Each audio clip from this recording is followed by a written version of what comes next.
This video, Where's the Germ, deals with germs, or with other words, microbes, which are in our close working environment. In this video we show examples of hand hygiene, proper clothing, as well as hygiene of personal items. It's good to know the hiding places of the microbes, because we touch many things without washing our hands. Furthermore, we may bring microbes to a controlled environment with personal clothing and other personal items. Keep your items, keys, pens, mobile phones clean.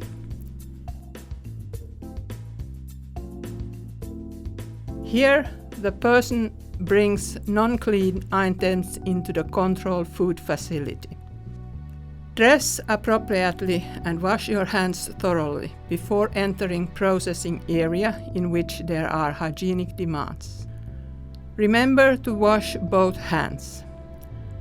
Dirty hands contaminate both tools and raw materials used in food preparation. Here we can see how well the hands were washed. These dip slides show the total amount of bacteria after the hand washing. In both controlled and clean premises, the hands should be kept clean.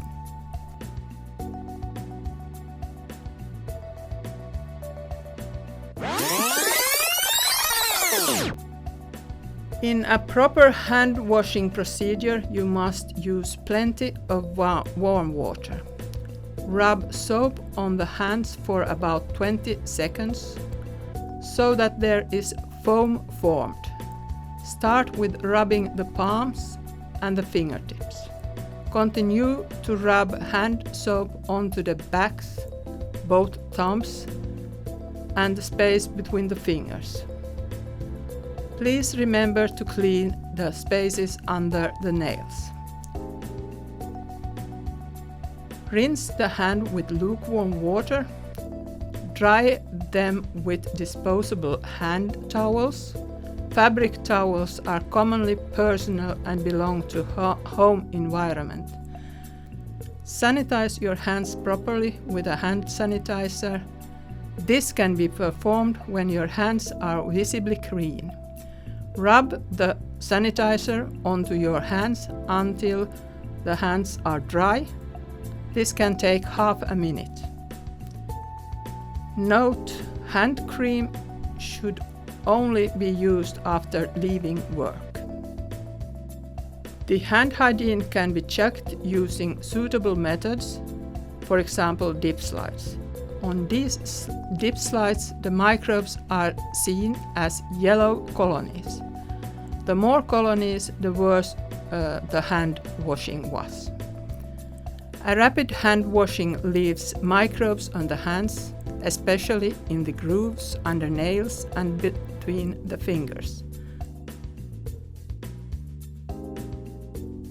The efficacy of the hand washing can also be checked with UV light, which shows the dirt spots left on the hands after poor or rapid washing.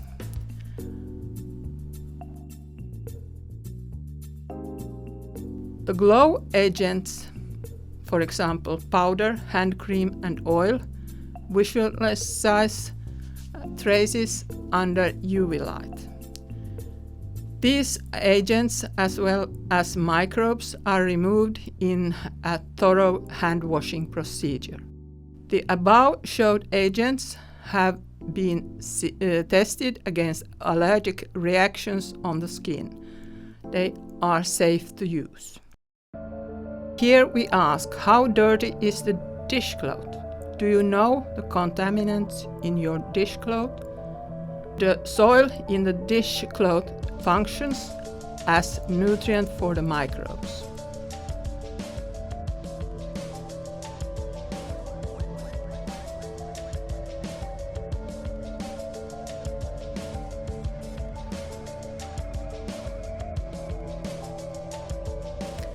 Here, microbial growth in variously treated dishcloth pieces are checked. The dirty pieces are treated before placing them in sterilized nutrient broth bottles. The first one, cooking. The second one, rinsing with clean tap water. The third one, rinsing in water containing dishwashing agent. And fourth sample, non-treated dishcloth, which is positive control.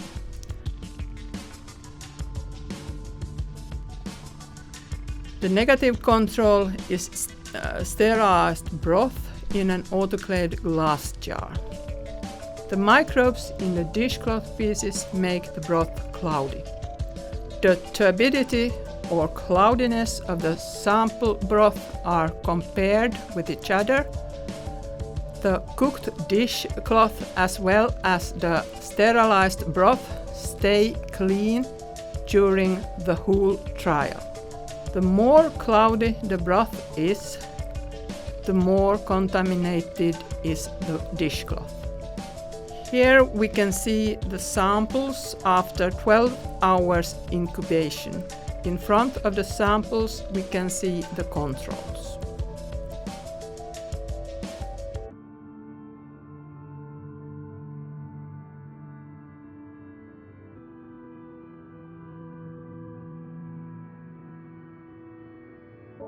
A bad smell in the dishcloth reveals that it is dirty and must be either thoroughly washed or replaced with a new one.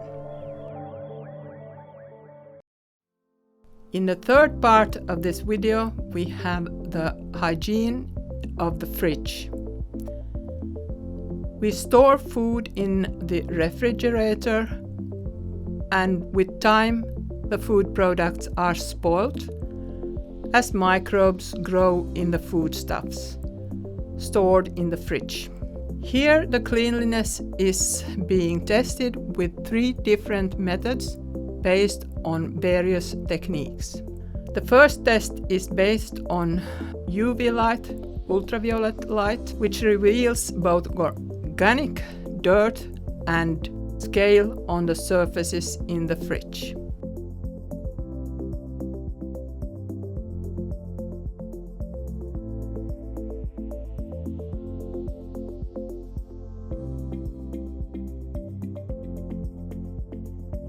The second test, measuring of adenosine triphosphate or ATP, is a swab test. The swab with sample from the surface is placed in the test tube, which contains reagents releasing the ATP in both the microbe and in the organic soil taken from the surface. In the ATP test, a luminometer is used to visualize the organic soil load as a RLU value. RLU stands for Relative Light Unit. The test tube is placed in the luminometer, and in a few seconds the value for the soil in the sample is shown.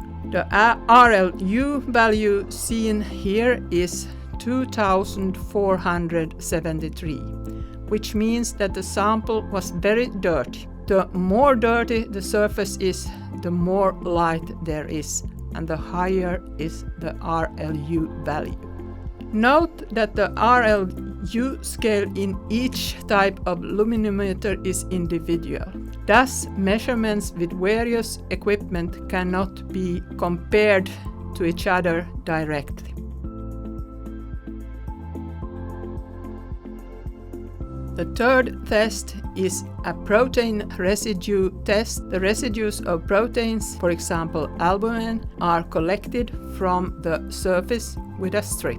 Protein residue test is based on printing technology, and the moistened strip reacts with the proteins. The color change shows how dirty the surface was. This is a rapid method, and the results is ready within less than a minute. Note that the color formed on the strip is not stable, and therefore the results should be read directly. Evidence of the reaction can be saved as photos. This sampling strip is initially yellow. The color changes into green or blue depend on the amount of organic dirt, protein dirt on the surface. The darker the used test strip is, the more protein-based soil there was on the surface.